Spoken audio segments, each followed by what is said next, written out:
मित्रों,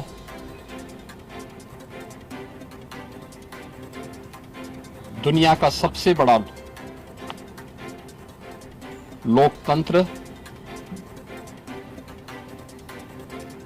भारत ने आज नए भारत का, विकसित भारत की संकल्पना के रोड मैप को लेकर के अपना नया बजट देशवासियों के सामने प्रस्तुत किया है। मैं सबसे पहले देश के यशस्वी प्रधानमंत्री आदरणीय श्री नरेंद्र मोदी जी के प्रति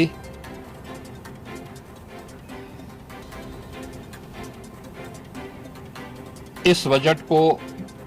प्रस्तुत करने के लिए दिए गए मार्गदर्शन और उनके निर्णायक नेतृत्व के लिए हृदय से आभार व्यक्त करता हूं। मैं इस बजट को प्रस्तुत करने के लिए केंद्रीय वित्त मंत्री माननीय श्रीमती निर्मला सीतारमण जी को हृदय से अभिनंदन करता हूं, प्रदेशवासियों की ओर से उनका धन्यवाद करता हूं। 145 करोड़ भारतवासियों के आशा और आकांक्षाओं का प्रतीक यह बजट है, जिसमें नए भारत और विकसित भारत की संकल्पना का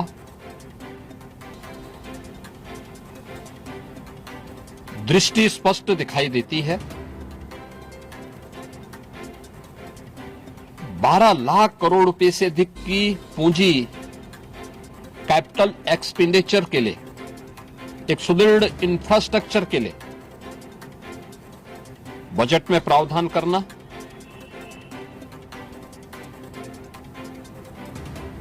सात रेल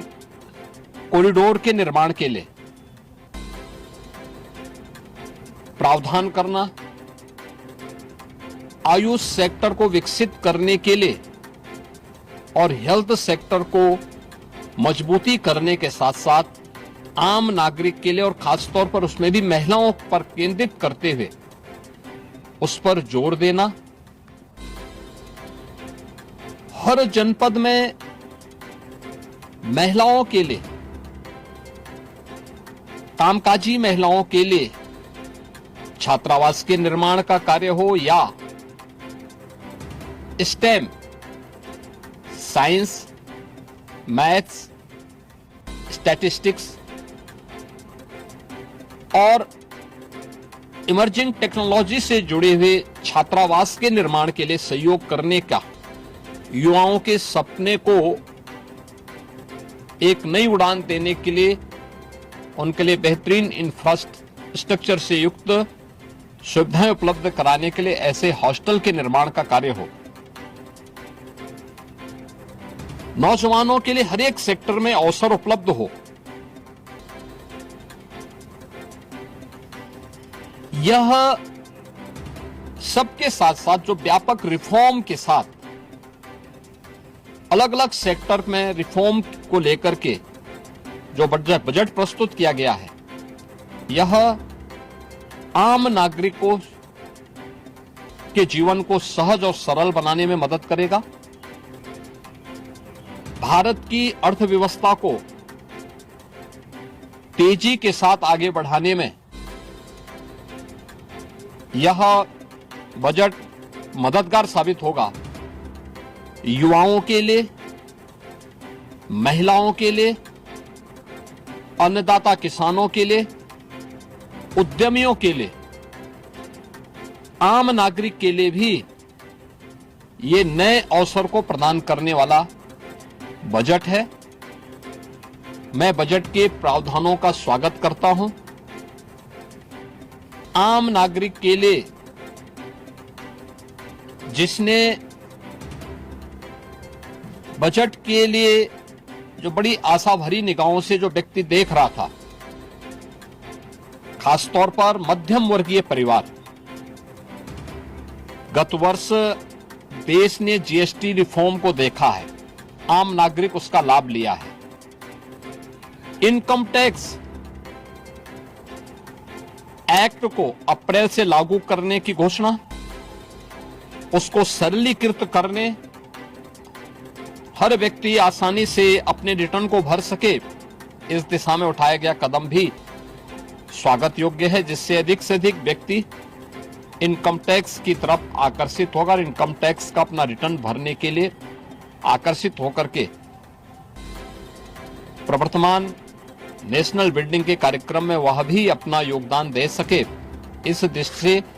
यह अत्यंत महत्वपूर्ण कदम है। मैं कह सकता हूं कि यह बजट समाज के प्रत्येक तबके को, युवा हो, महिलाएं हो, अन्नदाता किसान हो, उद्यमी हो, इन सब को ध्यान में रख करके बनाया गया नए भारत का, विकसित भारत की तरफ अग्रसर हो रहे भारत का एक स्थिर लेकिन तेज गति से बढ़ने वाली अर्थव्यवस्था के रूप में प्रस्तुत करने वाला एक बजट है। मैं इस बजट के सभी प्रावधानों का हृदय से स्वागत करता हूं, आदरणीय प्रधानमंत्री जी के प्रति आभार व्यक्त करता हूं, केंद्रीय वित्त मंत्री जी को इस बजट को प्रस्तुत करने के लिए, जो कर्तव्य भवन से प्रस्तुत किया गया पहला बजट है, इस बजट के लिए भी उनका हृदय से उन्हें बधाई देते हुए हृदय से धन्यवाद देता हूं।